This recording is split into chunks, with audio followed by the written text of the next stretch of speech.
So we'll start with a very quick revision of phasors. You should know what is a phasor. So to go ahead with next topic, we must know very well phasor or phase diagram क्या होता है. So the idea was, if you remember correctly, जब भी आपके पास ऐसे signals होते हैं, कोई भी physical quantity which varies as a sine wave, तो sinusoidal variation it can be represented by a vector. Why vector? Because sine wave, as you know, if you see, sine wave goes through all values between 0 and maximum value. तो क्योंकि value change हो रही है, value is not fix, तो value is changing, तो हमको ये जो वेरिएशंस है वी हैव टू नो कि कौन से टाइम पे, at what instant of time, what is the value of the signal, whether it is 0 और it is peak value.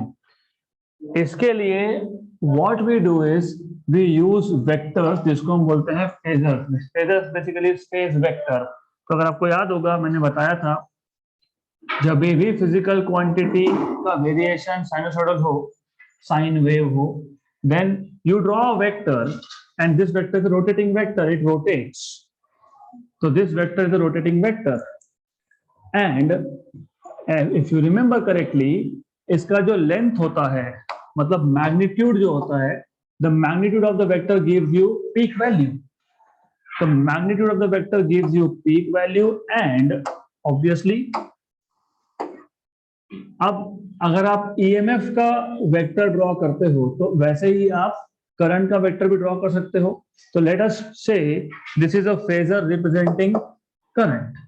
You can have a phasor which represents EMF also. और मैंने आपको बताया था कि what can happen is, in a circuit ऐसा हो सकता है there is no lead and no lag, मतलब EMF and current are in phase. मतलब अगर ईएमएफ साइन वेव है तो करंट भी साइन वेव है. ऐसा भी हो सकता है कि one of these two is a cosine wave and other is sine wave. ऐसा भी हो सकता है दैट ईएमएफ इज लैगिंग, और जो लैग करता है उसको हम 90 डिग्री में क्लॉकवाइज दिखाते हैं. तो EMF is lagging and current is leading, ऐसा हो सकता है. It is also possible that you have EMF leading but current is lagging. तो जो लीड करता है it is shown always 90 degree anticlockwise. तो ये याद रखना, you need to remember this. तो फेज वेक्टर्स मतलब phasors basically they are used whenever you have sine or cosine variation in any physical quantity, चाहे वो करंट हो, चाहे वो ईएमएफ हो, चाहे किसी और फिजिकल पैरामीटर की बात हो रही हो. तो sine variation are best represented by this kind of vectors. Then हमें ये क्यों चाहिए, मैंने आपको इन डिटेल बताया था in the last session. Now you need to know, और इन डिटेल और देखना है तो you must remember, going back to this sine wave form. जैसे मैंने आपको पहले ही बताया कि ये जो सिग्नल है इसकी वैल्यू 0 से पीक जाती है, फिर 0 होती है, फिर नेगेटिव पीक, फिर 0 होती है. तो इट गोज ऑन वेरिंग. इसका मतलब हर एक इंस्टेंट ऑफ टाइम पे the value is not same, it is changing. तो अगर मेरे पास एक सिग्नल है, सिग्नल का मैं मान लो ईएमएफ ड्रॉ कर रहा हूं, EMF, this is EMF. So this phasor is EMF. If you want to find out, if you want to see what is the instantaneous value, तो मैंने आपको बताया था अगर आपको instantaneous value देखना है, तो अगर E is a sine wave, तो you take projection on y-axis. If E is cosine wave, then you take projection along x-axis. So projection along x-axis gives you instantaneous value of the signal, in this case EMF, if EMF is a cosine wave, and projection along y-axis gives you instantaneous value of EMF if EMF is sine wave. तो ये 3-4 point आपको पता होने चाहिए before we go ahead, क्योंकि आगे जो circuits हमको सीखने हैं they will become much simpler if you know this. तो नंबर 1, फेजर मतलब फेज वेक्टर. क्यों यूज करते हो, you use it to represent a signal which is changing as a sine wave which has sinusoidal variation, right? Number 3, why do we use it? We use it because you want to compare EMF with current you want to see, क्योंकि जब भी आप AC को एक circuit में connect करोगे तो current और EMF can be in phase. ऐसा भी हो सकता है current is leading, EMF is lagging. ऐसा भी हो सकता है current is lagging and EMF is leading. तो ये आपको बताने के लिए you can just draw few vectors. Then of course as you know, मैंने पहले ही बता दिया था आपको कि ईएमएफ का पीक वैल्यू करंट से ज्यादा होता है। तो ये जो वेक्टर आपने ड्रॉ किया, इसका लेंथ मतलब इसका magnitude shows you, gives you peak value। तो डेफिनेटली जब मैं करंट की बात करूंगा तो करंट का जो वेक्टर होगा उसका length will be smaller, because current का पीक वैल्यू जो होता है वो ईएमएफ के पीक वैल्यू से कम होता है। And then the angle between EMF phasor and current phasor will tell you what is leading and what is lagging. This vectors are rotating vectors. Why rotating? क्योंकि value is not constant, value is changing. Sine wave है ना, तो change होगा। अब बात ये होती है that you know this is changing with time. तो हर एक इंस्टेंट ऑफ टाइम पे वैल्यू अलग अलग है।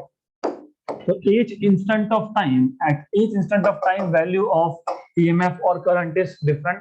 You want to know, आपको ये पता करना है what is the value of EMF at a given instant of time, क्योंकि इसका लेंथ तो आपको देगा पीक वैल्यू, मतलब क्या देगा, amplitude, right. But if you want to know कि π/2 पे या फिर π/4 पे EMF का कितना वैल्यू, तो π/4 पे जब बात करोगे तो ये एंगल कितना बनेगा, π/4, राइट। फिर क्या करोगे, प्रोजेक्शन लोगे, तो y एक्सिस के लंब प्रोजेक्शन लोगे कब, अगर ये होगा साइन वेव, और x एक्सिस के लंब प्रोजेक्शन लोगे कब, जब ये होगा cosine wave.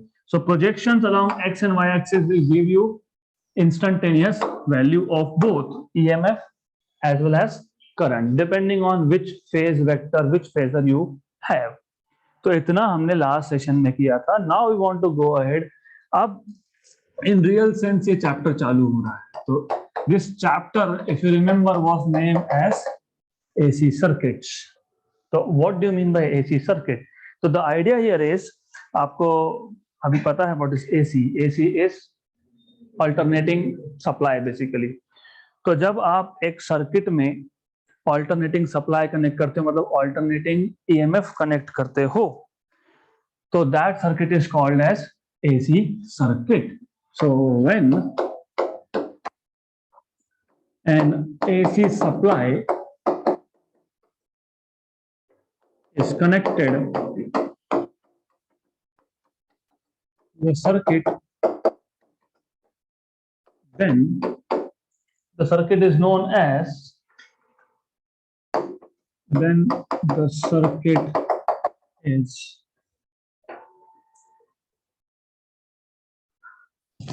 known as AC circuit। Now of course you know, अब AC circuit मतलब there will be some component। So you may have resistor connected to AC, you may have capacitor connected to AC supply, you may also have inductor connected to AC supply। So AC circuits basically will have, AC circuits contains elements like resistor, inductor, capacitor, or combination of these, or combination of these। तो या तो सिर्फ register होगा, या सिर्फ inductor होगा, या सिर्फ कैपेसिटर होगा, या तीनों ही होंगे, या फिर दो होंगे, कोई भी दो। तो total I told you 7 different types of circuit: AC with resistor, AC with inductor, AC with capacitor, AC with inductor and capacitor, AC with inductor and resistor, AC with capacitor and resistor। 6 हो गए। AC with all 3, LCR, right? So we will see one by one। So we'll start with the most simplest of all, AC connected to a resistor। Okay, so you will have a circuit। सबसे पहला बहुत ही simple circuit है, and maybe order of the book will be different, but I'll go with the simplest of all। So AC circuit with resistor इसको purely resistive circuit भी बोलते हैं। Now and obviously करना क्या है, ये जो फेजर हमने देखा था, मैं आपको 3 बार मैंने बताया कि phasor diagram tells you what, it tells you, it gives you information about EMF and current. It tells you whether EMF is leading or current is leading or none is leading, मतलब in phase. तो आपका ultimate task यही है that you want to see when when resistor is connected across AC supply, तो current lead हो रहा है, lag हो रहा है कि in phase है, ये check करना है. Similarly when you connect inductor to AC, when you connect capacitor to AC, तो आपका task यही रहेगा. तो इसका मतलब हमें कहीं से तो स्टार्ट करना पड़ेगा बाय अज्यूमिंग, क्योंकि आपको पता है इस चैप्टर का स्टार्टिंग पॉइंट, इस चैप्टर के स्टार्टिंग पॉइंट में हमने जब एसी जनरेटर देखा था, इसका डिटेल तो नहीं है आपको, but I told you AC EMF it is E0 sin omega t and AC current it is E0 by R, मतलब I0 sin of omega t plus alpha. और मैंने आपको यह भी बताया था कि ये जनरल है, it is general equation. Alpha की वैल्यू डिसाइड करेगी इफ alpha is 0 I equal to I0 sin omega t. If alpha is pi by 2, then I will be I0 cos of omega t. तो अब because these are general equation, मतलब you can start by assuming either of this form. आप ऐसा बोल सकते हो कि let E equal to E0 sin omega t, या फिर आप ऐसा ही बोल सकते हो let I equal to I0 sin omega t. तो in short, to summarize, जब भी आप एक कंपोनेंट एसी सप्लाई को कनेक्ट करोगे तो इट इज आवर चॉइस कि हमको ईएमएफ का इक्वेशन अज्यूम करना है और करंट का डिराइव करना है, या फिर करंट का अज्यूम करना है और ईएमएफ का डिराइव करना है. Ultimately you want to compare, हमारा टास्क है कंपैरिजन का. तो doesn't matter, you can take any one of this. तो book to book approach change होता है. I will go with the simplest, क्योंकि एक अप्रोच ऐसा है जिसमें आपको डेरिवेटिव्स निकालना पड़ेगा, दूसरा ऐसा जिसमें आपको इंटीग्रेट करना पड़ेगा. तो I will avoid integrating, I will go with the approach of derivatives because that is simplest one. तो सबसे पहले let us take a circuit. इस सर्किट में आपके पास एक रेजिस्टर है, तो will connect the resistor of course here. So we have a resistor over here and we have a source of EMF. तो let a resistor of resistance value R is connected with a source of EMF whose EMF is given by E0 sin omega t. तो हमने यहाँ पे start किया by assuming the waveform of EMF. ऐसा क्यों? Because you know what is Ohm's law? V equal to IR. तो E equal to IR. तो फिर आप बोलोगे when source of EMF is connected to resistor R, it drives a current through this external resistor which can be obtained by Ohm's law, which is E by R. So this is equal to E0 sin omega t by R. So if current को अगर maximum होना है, तो पहले तो ये ध्यान दो इक्वेशन क्या है आपके पास. You have equation of I. What is equation of I? E0 by R sin omega t, where E0 is peak value of voltage. अगर करंट की वैल्यू मैक्सिमम होनी है तो फिर E0 तो कांस्टेंट है, इट विल नॉट चेंज, क्योंकि peak value is always constant, resistance constant है, इट विल नॉट चेंज. तो what is changing? Sine omega T. तो करंट की वैल्यू को अगर मैक्सिमम होना है तो साइन ओमेगा टी की वैल्यू मैक्सिमम होनी चाहिए, मतलब कितना? 1. So for current to be maximum, for current to be maximum, I should be maximum, और मैक्सिमम वैल्यू ऑफ आई इसको डिनोट करते हो I0 से, और I is equal to I0 when sin of omega t is equal to 1. तो जब sin omega t की value 1 होगी तब करंट की वैल्यू मैक्सिमम होगी, और उसको क्या बोलेंगे हम लोग? I0, which is called as peak value. हम प्रॉपरली लिख लेंगे बाद में, पहले समझ लो। तो देयरफॉर ये जो पीक वैल्यू है ये कब होगी, जब sin ओमेगा t की वैल्यू क्या होगा 1, तो क्या बचेगा E0 बाय r। तो ये जो इक्वेशन नंबर 2 है इसको इक्वेशन नंबर 1 में सब्स्टिट्यूट कर दो। Therefore from equation number 1 and 2 what you will have is I equal to I0 sin of omega t, equation number late us से B, और ये जो है इसको इक्वेशन नंबर A बोल देते हैं। तो अब what do you see when a resistor is connected across AC supply? What do you see? E is E0 sin omega t and I is I0 sin omega t. So what are your conclusions? There is no lead and no lag, right? So current and EMF both are in phase, right? अब इसको आप phasor diagram से represent कर सकते हो। There are two different ways of representing the same. आपकी book में थोड़ा सा कॉम्प्लिकेटेड दिया है, मैं वो समझा देता हूं, फिर सिंप्लीफाइड वर्जन भी देखेंगे। सी द आइडिया इज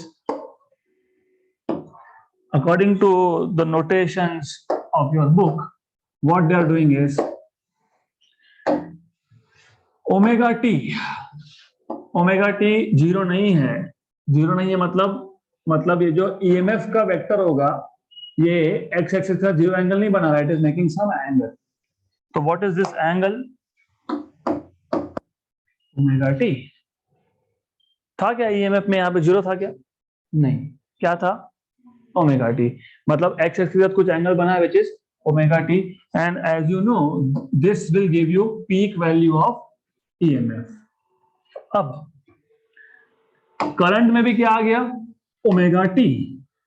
इसका मतलब करंट और ईएमएफ में कोई भी फेज डिफरेंस नहीं है, तो direction of current phasor will also be the same. लेकिन याद रखना ये जो पीक वैल्यू होता है किसका? करंट का, वो ईएमएफ से क्या होता है? कम होता है। कैसे? Evident, you see E0 by R कर रहे हो, तो this is how you can show. तो you are showing both of them in the same direction. This is the way your books represent. और इससे सिंपलेस्ट करना है तो बहुत सिंपल है, अगर आपको नोटेशन को सिंप्लीफाई करना है तो what you can do is आप हमेशा करंट का डायरेक्शन फिक्स कर दो। Draw current phasor always along X axis, always along X axis, fix कर दो इसका डायरेक्शन करंट का, and then change only EMF phasor. पर इस केस में तो ईएमएफ और करंट में फेज डिफरेंस नहीं है, तो ईएमएफ का कहां पे जाएगा? In the same direction. तो this is the simplest notation of all. तो दोनों ही सेम चीज बता रहे हैं आपको। ये जो ऊपर का डायग्राम है it is telling you that current and EMF are in phase, they are making some angle omega t with respect to X axis. जो नीचे का डायग्राम है वो भी वही है, सिर्फ हमने क्या किया, क्योंकि ये हमारे ऊपर है ना, we can decide, I can fix current direction as X axis, तो मैंने करंट को एक्स एक्सिस डायरेक्शन में फिक्स कर दिया। लेकिन इस केस में करंट भी साइन ओमेगा टी है और ईएमएफ भी साइन ओमेगा टी है, मतलब दोनों में फेज डिफरेंस नहीं है, मतलब जो डायरेक्शन करंट का होगा वो डायरेक्शन ईएमएफ का भी होगा। So you can draw this way also. तो it is your choice which way you want to do, दोनों में से कोई भी एक आप ले सकते हो। Then once it is clear what else is remaining, आपको क्या क्या पता लग गया? आपको पता लग गया what is the peak value of current E0 by R, what is peak value of EMF E0, what is left is diagram, signal का diagram, how does this signal look like, you should know. तो on the X axis you can plot either time, क्योंकि यहाँ पे क्या है omega T, या तो T plot करो या फिर ओमेगा टी प्लॉट करो। तो you can plot omega T, and याद रखना ओमेगा टी को नाम है फेज, तो यू कैन इधर प्लॉट फेज। फेज मतलब what is the angle made by EMF और current with respect to X axis at a given instant of time, क्योंकि इसमें टाइम है तो टाइम के साथ चेंज भी होगा। और you can just plot time, तो इट इज योर चॉइस, आपको टाइम प्लॉट करना है या फेज प्लॉट करना है। एंड अब if you are plotting EMF, EMF का फॉर्म क्या था? Sine omega T. तो EMF will look like this. Then आपको पता होना ही चाहिए वैसे, दिस इज 0, साइन 0 इज 0, और साइन की मैक्सिमम वैल्यू होती है पाई बाय 2 पे। This is pi by 2, this is pi, this is 3 pi by 2, this is 2 pi. ये है आपके पास पीक वैल्यू ऑफ ईएमएफ, ये है आपके पास negative peak of EMF. Similarly जब करंट का फेजर ड्रॉ करो, करंट का जब सिग्नल ड्रॉ करोगे तो you will have this kind of signal, और ये आएगा यहाँ पे आपके पास I0 और नीचे आएगा यहाँ पे माइनस I0, नेगेटिव I0। तो एग्जाम में लिखते वक्त हाउ टू राइट, तो what you can say, we know that from equation A and equation B, both EMF as well as current are sine waves, which means there is no phase difference between current and EMF, which means the value of current as well as EMF goes to 0 at the same time and goes to peak at the same time. This is what you need to say. Thus when resistor is connected across AC supply, there is no phase difference between EMF and current. Good. तो एक बार आप वापस repeat कर लेते हैं, just pay attention, और साथ में लिखते भी जाएंगे. We will also go on writing down things. What you need to do is, और याद रखना मैं सिक्वेंशियली बताऊंगा आपको. सबसे पहले कौन सा सर्किट लोगे? रेजिस्टिव सर्किट जब लोगे तो just for the sake of remembering, start with assuming mathematical expression of EMF, और जब हम नेक्स्ट सर्किट लेंगे तो we will start with assuming mathematical expression of current, और फिर उसके बाद जो लेंगे then will again start with EMF. So consider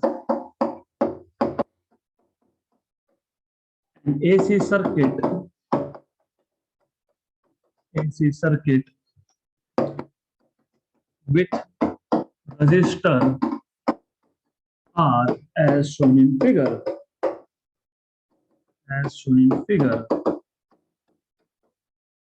Let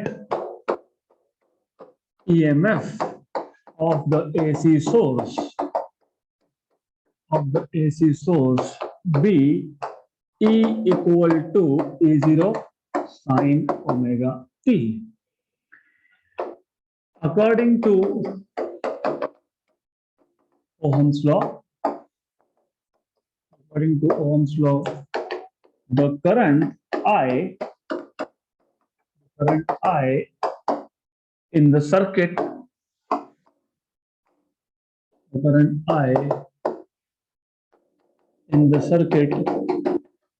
is given by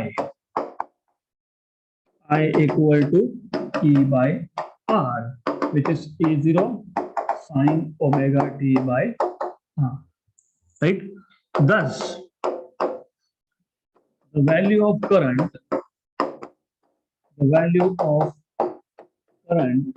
will be maximum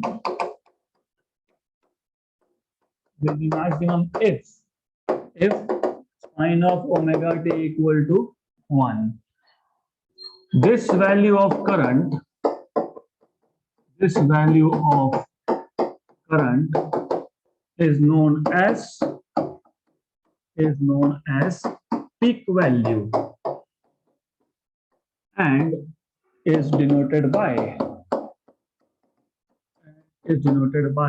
I max or I0. Therefore I0 equal to E0 by R, sin omega t की value है 1. Equation number 2 और equation number 3. Therefore from equation number 2 and 3 you get I equal to I0 sin omega t, which is equation number 4.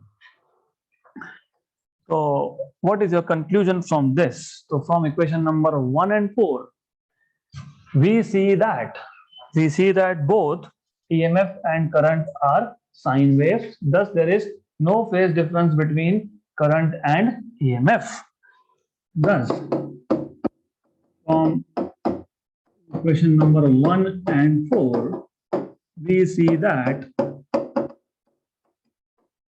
there is no phase difference between EMF and current. तो phasor diagram भी draw करके बता देना। You can draw phasor diagram also. Phasor diagram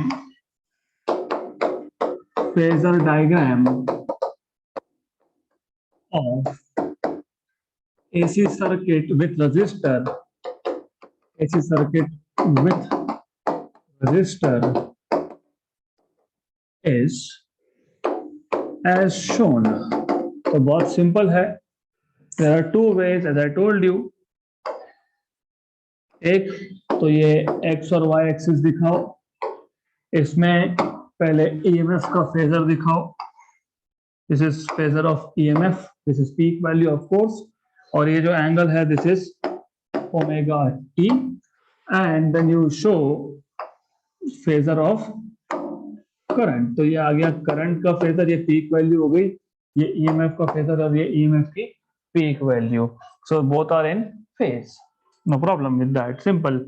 और otherwise what you can do is, आप ऐसा कर सकते हो, मैंने जैसे बताया कि सबसे पहले तो आप क्या करोगे, आप करंट का डायरेक्शन फिक्स करोगे। और करंट का डायरेक्शन कहाँ फिक्स करते हैं हम लोग, अलोंग एक्स एक्सिस। ऐसा क्यों करते हैं, ऐसा सिंपल क्यों है, ये सिंपल इसके लिए है, एक बार आपने करंट का डायरेक्शन फिक्स कर दिया तो फिर हम करंट के फेजर को रोटेट करने नहीं वाले, बिकॉज इट इज फिक्स्ड। तो we will be rotating only EMF। अगर EMF लीड कर रहा है तो हम उसको 90 डिग्री एंटी क्लॉकवाइज में आगे दिखाएंगे, अगर लैग कर रहा है तो उसको 90 डिग्री क्लॉकवाइज में पीछे दिखाएंगे। तो this is what you can show, right. तो I will sometimes draw one of this, तो डोंट गेट कंफ्यूज्ड, सिंपल है। और ये जो है this is basically variation of EMF and current with phase with omega t। ये जो figure है, so figure number B, figure B shows that, figure B shows variation of EMF and current with time or phase, with time or phase. What do you see? We see what? Value of current and EMF goes to 0 at the same time and goes to maximum at the same time. We see that values of current and EMF goes to 0 and to the maximum। ऐसा लिखेंगे तो गलत हो जाएगा, ऐसा बोलो, goes to 0 at the same instant of time, at the same instant of time, and also they go to maximum या peak at the same time, at the same instant of time. Thus EMF and current are in phase, no lead, no lag. तो ये हो गया, it is all about first type of circuit, which is AC circuit with resistor. Then you have AC circuit with inductor. So type number 2 of AC circuit, that is AC circuit with inductor. And the approach will be same. पहले हम पूरा circuit समझ लेंगे, then we will write down things, because writing down is not an issue. सिर्फ समझ लो what is happening. तो क्या है, there is only a very small change. यहाँ पे आपने AC सर्किट लिया, AC सोर्स है, सिर्फ रेजिस्टेंस की जगह पे you are connecting a coil. मैंने आपको बताया था इंडक्टर मतलब कॉइल जिसका सेल्फ इंडक्टेंस का वैल्यू है L। You must now at this point remember what is self-inductance. The production of EMF, the production of induced EMF in the coil due to change in the current in the same coil. तो अब what you will say here is, आप बोलोगे consider an inductor connected to AC source. सिर्फ पिछले case में voltage EMF source था, it was a source of EMF. Now you will say consider an inductor is connected to AC source और यहाँ पे source है current source. Okay. So in this case you have a source of current, and we will start with assuming that this AC source is giving current of the form I0 sine omega t, where of course I0 is peak value of the current, and this current is varying sinusoidally, so it has a sine variation. Up, you should remember every single thing right from electromagnetic induction. क्या था कि whenever you connect a source of alternating current, क्योंकि current alternating है मतलब current half cycle में positive होगा और half cycle में नेगेटिव होगा, क्योंकि करंट वेरिंग है तो ये AC करंट इज बाइडायरेक्शनल करंट, और बाइडायरेक्शनल करंट है मतलब करंट चेंज होगा, करंट चेंज होगा तो flux linked with the coil will also change, because if current is changing magnetic field is changing. If magnetic field is changing, this magnetic field lines of the inductor are linked with itself. So the flux linked with the coil will change, and when flux linked with the coil changes, there is induced EMF, and this induced EMF according to Lenz's law is in the opposite direction to that of ये जो conventional नहीं, यहाँ पे conventional की बात ही नहीं है, यहाँ पे ऐसा है जो EMF का सोर्स या जो करंट का सोर्स आपने कनेक्ट किया है उसको अपोजिट होगा, तो induce current is in the opposite direction to that of this source current. तो this is what you should know. मतलब क्या, आपको लेंस लॉ याद होगा, the induced current is in such a way that it opposes the change producing it. तो जिसने उसको produce किया उसी को वो अपोज करता है, इसलिए इसको हम बोलते हैं बैक ईएमएफ. तो एक बार लिंक कर लो कि क्या हो रहा है. आपके पास एक इंडक्टर है, आपने एक करंट सोर्स कनेक्ट कर दिया, आप ईएमएफ सोर्स भी ले सकते थे. You could have said E equal to E0 sin omega t. मैं वो भी अप्रोच बताऊंगा, but this is simpler one. You start by saying consider an inductor या इंडक्टिव कॉइल या फिर just a coil connected to a current source given by I equal to I0 sin omega t. Since the current is varying sinusoidally, मतलब first half cycle is positive, next half cycle is negative. Hence, the current through the coil also changes, and when current through the coil changes, the flux linked with the coil also changes. Hence, an EMF is induced in the coil, and since this EMF opposes the change in flux which produces it is called as back EMF. क्योंकि oppose कर रहा है ना, तो कैसे बोलते हैं, back shoot हो गया. That is why back EMF. तो you should no induced EMF in this case is back EMF. ये जो EMF आपने कनेक्ट किया है इसको हम ए से डिनोट करेंगे, और जो बैक EMF है उसको हम बोलेंगे E back. और if you remember, E back is d phi by dt with a negative sign according to Lenz's law. और अगर आपको याद होगा, this phi is L into I, so it is minus d dt of Li. So E back is equal to minus L di by dt, right? तो यहाँ पे दो EMF है, एक जो आपने कनेक्ट किया और एक इस induced EMF जिसको आपने बोला है back EMF. Now you have to go back to chapter number 10th if I'm not wrong, current electricity. जो भी चैप्टर नंबर था, I don't remember whatever it is, 9th or 10th, but you should remember what was Kirchhoff's law. Kirchhoff में दो law थे, एक था current law, एक था लूप लॉ. तो अगर आपको याद होगा loop law, Kirchhoff's loop law, if you remember, तो it tells you कि अगर आपके पास एक सर्किट है, उस सर्किट में जितने भी सोर्स ऑफ EMF होंगे because this circuit can have 1 battery, 2 battery, 3 batteries, so on and so forth. It can also have different components. So you may have different components here. Let us say R1, let us say R2. You may have different sources of EMF, minus plus minus plus. अगर आपको याद होगा, this is E1, this is E2. If you remember, whenever current passes through resistance R1, there is drop of potential, और उस drop को क्या लिखते हो आप? V1 equal to I R1. और जब करंट पास होगा R2 से, there is drop of potential V2 equal to I R2.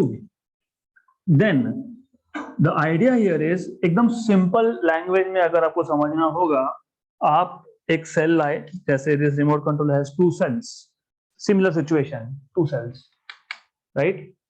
जब आप मार्केट से खरीद के लाते हो, it does not come with any expiry by the way, right?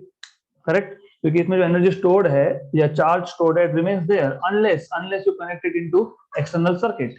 तो एक्सटर्नल सर्किट क्या करता है? इसका जो एनर्जी स्टोर होता है उसको वो यूज करता है. तो ये जो एक्सटर्नल रेजिस्टेंस है वो क्या कर रहा है? यूज कर रहा है. किसको? Energy stored in this cells, right? इसके लिए हम बोलते हैं ड्रॉप ऑफ पोटेंशियल, राइट? तो अब लॉजिकली स्पीकिंग, इस सर्किट में जो सोर्स ऑफ ईएमएफ है उसका एनर्जी कौन यूज करेगा? टोटल इसमें कंपोनेंट्स कितने हैं? तो according to Kirchhoff's loop law, summation of all the sources of EMF is equal to summation of all the drops of potential. Correct? This is what you need to know. EMF किसने use किया? Components ने. That's it. So this is supplier, this is consumer. Supplier equal to consumer. That's it. तो यही हमको use करना है यहाँ. तो now you have two sources of EMF. एक तो जो आपने कनेक्ट किया है, दूसरा है बैक EMF जो इंड्यूस हो गया. तो if you apply Kirchhoff's loop law, according to Kirchhoff's loop law, summation of EMF, कौन कौन सा EMF था? E था और E back था, इक्वल टू 0. क्यों? क्योंकि यहाँ पे रेजिस्टेंस है क्या? नहीं है. गुड. तो what you have is E equal to minus E back. E equal to minus E back, but E back itself is minus L di by dt. मतलब EMF E is equal to L di by dt. E equal to L, मैंने आपको बताया था कि approach matters. यहाँ पे आपने current के वेव फॉर्म से स्टार्ट किया, तो आई टोल्ड यू. अब देखो यहाँ पे आपको डेरिवेटिव लेना पड़ेगा किसका? करंट का. अगर आप उल्टा करते, अगर आप स्टार्ट करते EMF से, तो क्या होता? तो इंटीग्रेट होता, क्योंकि क्या करते फिर dt को वहां शिफ्ट कर देते. तो आप बोलते E dt equal to L di, फिर E by L dt equal to di. तब EMF पता होता और करंट फाइंड करना पड़ता, तो फिर क्या करोगे? इंटीग्रेट. अब जो अप्रोच मैं यूज कर रहा हूं उसमें हमको करंट का इक्वेशन पता है, क्या फाइंड करना है? EMF. तो कैसे करोगे? Just by taking derivative I0 sin omega t. I0 तो पीक वैल्यू है. पीक वैल्यू क्या होता है? कांस्टेंट. तो you have this as L times of I0 sin omega t का derivative cos omega t into omega. तो this is what you have. मिल गया आपको वेव फॉर्म ऑफ EMF. अब आप बोलोगे, जैसे पिछले केस में बोला था, हमने बोला था कि ये हमारे पास एक इक्वेशन है करंट का. करंट की वैल्यू मैक्सिमम तब होगी जब साइन ओमेगा टी की वैल्यू मैक्सिमम होगी. सिमिलरली EMF की वैल्यू मैक्सिमम तब होगी जब cos की वैल्यू मैक्सिमम होगी. So if cos of omega t is 1, E value is maximum, which we call as peak value. So if you put cos omega t as 1, from this equation आपको मिलेगा E0 equal to L I0 omega. Therefore ये वापस से back substitute करोगे तो E will be equal to E0 cos of omega t. So what do you see from equation number 1 and 2? Current is sine wave and EMF is cosine wave. तो इसको आप ऐसा भी तो लिख सकते हो, sin of omega t plus pi by 2, sin of omega t plus pi by 2, right? So observation number 1, when an inductor is connected to AC source, then current is a sine wave, EMF is a cosine wave, which means there is a phase difference of pi by 2. And since EMF is cosine wave, तो cosine जो होता है वो lead करता है. क्यों? क्योंकि cos 0 की वैल्यू कितनी है 1, sin 0 कितनी है 0. तो जब 0 एंगल पे 0 फेज पे कोसाइन की वैल्यू 1 थी तब करंट कितना था 0 था. तो हु इज लीडिंग EMF. तो in this case EMF leads but current lags. Phasor diagram दिखाना है तो what you can do is again two ways of showing it. Who is leading EMF. So EMF will be ahead in anti-clockwise direction and current will be here. So this is how you, and कितना angle दोनों में 90 degree. इसका तो पता ही है आपको, right? Okay. So details I will not go into. This is one way of representing. But I told you another way. Current को आपने हमेशा कहाँ फिक्स किया है एक्स एक्सिस. तो ये कौन सा है करंट. और हु इज लीडिंग EMF. तो जो लीड होता है वो कहां जाता है ऊपर आएगा. तो this look is the same thing. तो लेकिन second one is much more simpler. तो यहाँ पे एक बार आपने करंट का डायरेक्शन फिक्स कर दिया अलोंग एक्स एक्सिस, तो सिर्फ अब EMF को आपको दिखाना है एंटी क्लॉकवाइज 90 डिग्री पे. That's it. This is all about phasor diagram. Now if you want to show variation with time or with phase omega t, as you know current is a sine wave. तो ये आ गया current का wave form sine wave. और EMF क्या है cosine wave. और आपको already पता है कि EMF का पीक वैल्यू करंट से ज्यादा होता है. तो this is how it will look like. ये आ गया आपका cosine wave. cos 0 is 1, cos pi by 2 is 0, then again cos of 180 is -1 and cos of 270 is 0. तो you see this is EMF और ये जो वैल्यू है this is E0, this is current and ये जो value this is I0. Clear यहां तक पक्का. तो आपने स्टार्ट कहां से किया करंट का वेव फॉर्म अज्यूम किया. फिर आपने ये बोला क्योंकि यहाँ पे ये ऑल्टरनेटिंग करंट है तो ऑल्टरनेटिंग करंट जब एक कॉइल से पास होता है तो flux link with the coil changes and hence EMF is induced. This EMF induced according to Lenz's law is in the opposite direction to that of applied EMF, hence it is called as back EMF, and back EMF is given by -L di by dt. According to Kirchhoff's loop law you have E plus E back equal to 0.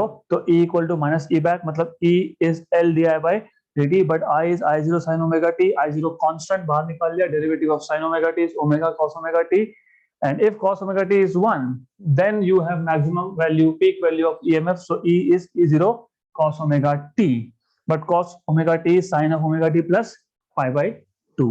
Clear यहाँ तक. Then you have phasor diagrams and then you have this kind of variation. One is cos variation, other is sine variation. Ab the most important thing